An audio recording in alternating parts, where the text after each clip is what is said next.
Hai semua, selamat datang di channel Baca Saham. Pada video ini, kita akan membahas satu topik dengan judul Saham ini cetak sejarah selama 16 tahun tidak pernah turun sejak tahun 2009 hingga 2024. Tapi seperti biasa, semua pembahasan ini bukan rekomendasi dan hanya informasi. Ingat, kerugian kamu tanggung sendiri ya. Nah, saat ini kita akan membahas dari beberapa aspek. Yang pertama adalah analisa harga saham dan valuasi. Saham yang akan kita bahas adalah saham Bank BCA atau dengan kode BBCA. Ini merupakan ringkasan probabilitas kenaikan selama 15 tahun terakhir.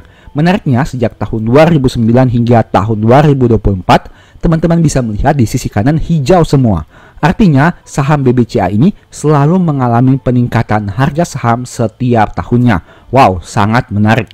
Karena sangat-sangat jarang saham yang konsisten menghasilkan pertumbuhan kenaikan harga saham setiap tahunnya. Memang jika teman-teman lihat, di tahun 2015 dan di tahun 2020, kenaikannya tidak menarik karena hanya 0,1 dan 1,1 saja. Tapi pada tahun-tahun tertentu seperti tahun 2009, tahun 2014, tahun 2019, dan tahun 2017, kenaikan saham BBCA sangat signifikan. Ini merupakan hal yang sangat menarik dari saham BBCA karena tentunya menguntungkan pemegang sahamnya. Sekarang kita lihat dari sisi historical harganya. Teman-teman bisa lihat di sini, secara jangka panjang BBCA ini menghasilkan pertumbuhan harga saham secara konsisten dari tahun ke tahun. Dulunya sempat di harga di bawah 5.000, tapi saat video ini dibuat sudah di angka 9.600-an. Dari aspek historical PBV, saham ini juga memiliki PBV yang tidak terlalu fluktuatif. Memang sih, untuk aspek PBV-nya, BCA memiliki PBV yang jauh lebih tinggi dibandingkan pesaingnya, dengan angka 4-5 kali. Tapi jika dilihat dalam jangka panjang, PBV BBCA sebenarnya tidak terlalu berbeda jauh. Itu artinya BCA ini, meskipun harga sahamnya naik, tapi secara fundamental, kinerjanya juga terus mengalami pertumbuhan, sehingga PBV-nya tidak menjadi semakin tinggi.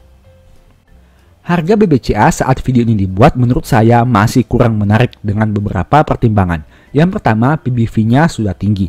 Yang kedua, dividennya kecil dibandingkan BRI dan Mandiri. Dan yang ketiga, risiko penurunan harga sahamnya karena sudah naik banyak cukup besar. Topik kedua, proyeksi dividen. Nah, diproyeksikan laba BCA di tahun 2023 naik sekitar 19%, dari EPS 330 menjadi 394.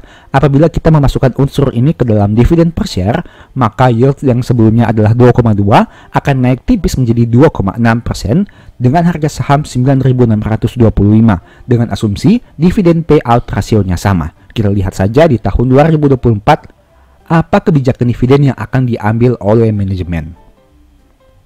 Sekarang kita masuk kepada topik ketiga, kinerja Q3-nya.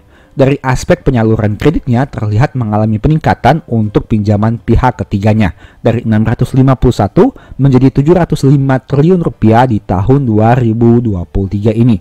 Selain itu, cadangan kerugian penurunan nilainya dapat dilihat di sini mengalami peningkatan sedikit dari 33,9 menjadi 34,5. Tapi apabila dibandingkan dengan total penyaluran kreditnya, cadangan kerugian penurunan nilainya tidak terlalu signifikan.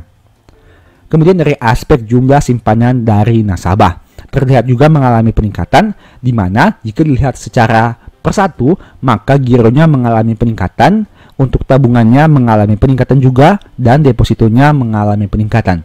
Bisa disimpulkan di sini, semua aspek dana pihak ketiga mengalami peningkatan di tahun 2023 ini.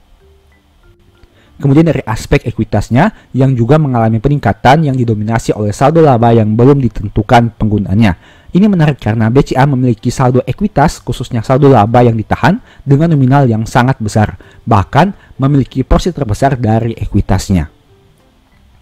Untuk aspek pendapatan bunga dan syariah juga mengalami peningkatan untuk pendapatan bunganya, begitu juga dengan pendapatan syariahnya. Begitu juga untuk beban bunganya dan syariah mengalami peningkatan juga. Tapi karena kenaikan pendapatan bunga yang lebih besar, pendapatan bunga bersihnya masih bisa tumbuh dibandingkan tahun 2022. Bagaimana dari aspek pendapatan operasional lainnya? Bisa dilihat di sini bahwa terjadi peningkatan juga. Dan untuk aspek ini masih didominasi oleh pendapatan provisi dan komisi. Sebagai informasi, penyisihan kerugian penurunan nilai mengalami penurunan dibandingkan tahun 2022. Untuk beban operasional lainnya, beban karyawannya mengalami peningkatan, beban umum dan administrasinya juga, begitu juga dengan beban operasional lain-lain. Dampaknya apa? Laba bersih naik dari 28,9 menjadi 36,4 triliun rupiah. Ini juga merupakan salah satu laba terbesar dari perusahaan-perusahaan yang ada di Bursa Efek Indonesia. Topik keempat, poin tambahan. Yang pertama, BCA ini top manajemennya memiliki porsi kepemilikan saham yang sangat besar atas perusahaan yang mereka pimpin, sehingga menjadi nilai tambah. Yang kedua, secara dividen yieldnya, BCA ini konsisten membagi dividen setiap tahunnya, bahkan membagi dividen 2 kali dalam 1 tahun.